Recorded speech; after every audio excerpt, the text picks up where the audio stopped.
What comes to mind when I say the world's oldest profession? We've had hunters and farmers for hundreds of years, but when we talk about the oldest profession, sex work comes to mind. Sex work has many different categories, some of which we've had firsthand experience. Although many people have had experience with some form of sex work, people are ignorant to what it truly entails. Over the years, the social stigma behind sex work has changed. However, it continues to be a subject only whispered about. Sex work is a widely controversial topic that many people chose to know little to nothing about. When I was 19, I spent time in Amsterdam learning about the red-light district and the many rules and regulations the workers must follow.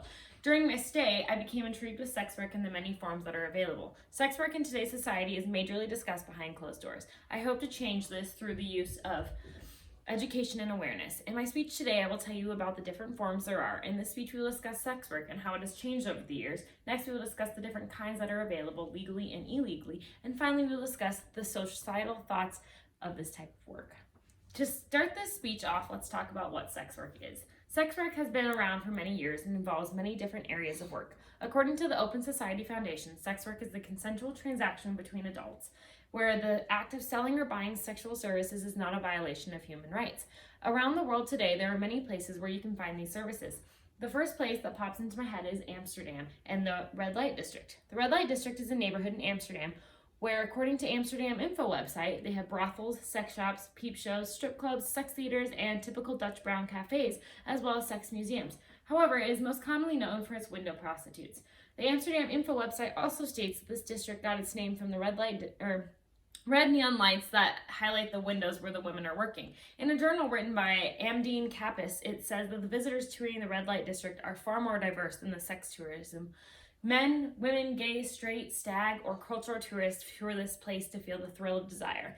Another form of sex work in today's society is online work. This form of sex work has just recently become popular over the last 20 years. There have been many forms of online sex work. In an article by KQED written by Nasasta Volkovic, it states online sex work can be done through photos, videos, phone sex, and video conferencing. While online sex work and the red light district are what come to mind now, historically there were other ways women were a part of the industry.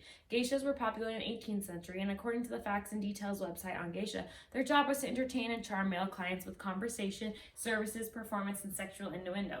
The website also states that these women lived in separate communities known as flower and willow worlds. Historically, there were also harems.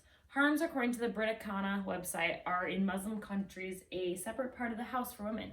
In these harems, many women were not allowed to leave and ended up forming sexual relationships with each other. These women were kept here to please the men. In the world of sex work, there are many differences and similarities in how it is executed today historically. Now that we've talked about what sex work is, we can talk about the different forms there are. There are many different forms that are included in sex work, some of which I am sure many of you are familiar with.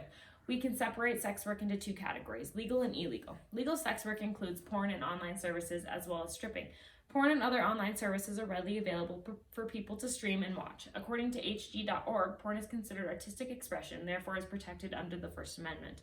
However, while there is porn and online services legally available, there is also illegal sex work. Prostitution is a form of sex work that is illegal in many places. In the United States, according to the HG.org, the line between pornography and stripping and prostitution is a fine one. Generally, it comes down to who is paying and what the purpose of the sex is. In the book of the idea of prostitution, it states that the last decade prostitution has become industrialized and globalized. Another form of illegal sex work is underage. In Hot Girls Wanted, it states that in order for a woman to work in the pornography and stripping industry, they must provide proof of age. This is for obvious reasons, as child pornography and underage sex is illegal with no exceptions. While prostitution and pornography have a fine line between them, I found that on the NHS Borders website, underage sex is illegal due to the fact that anyone underage lacks the capacity to give valid consent to any sexual act. You could argue prostitution should be legal, but underage sex work should always be illegal. Finally, after exploring what sex work is and the different forms, we can talk about how society views it. The societal views of sex work vary depending on where you live and the rules and regulations in place.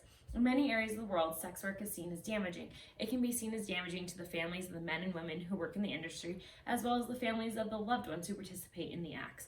While it can be damaging to the families, it can also be damaging to those that work in the industry, physically and mentally. Physically, these women and men are put through a lot of stress as they must always look and perform their best. Mentally, it can be draining because having to listen to others talk down on your profession and the work that you enjoy doing is not fun.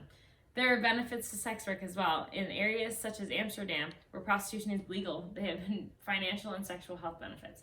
Women and men in the sex industry must pay taxes benefiting the economy. In Amsterdam, it is shown that sex benefits your health. The damages and benefits of sex work vary depending on who you ask and where you live. This speech has been all about sex work. In this speech, we discussed sex work. We talked about what sex work is and what the different forms are. We also discussed the societal views of sex work. Sex work is a widely controversial topic that many learn nothing to little about. I challenge you today to go out and explore the world of sex work and to continue to learn more about it and what it can offer.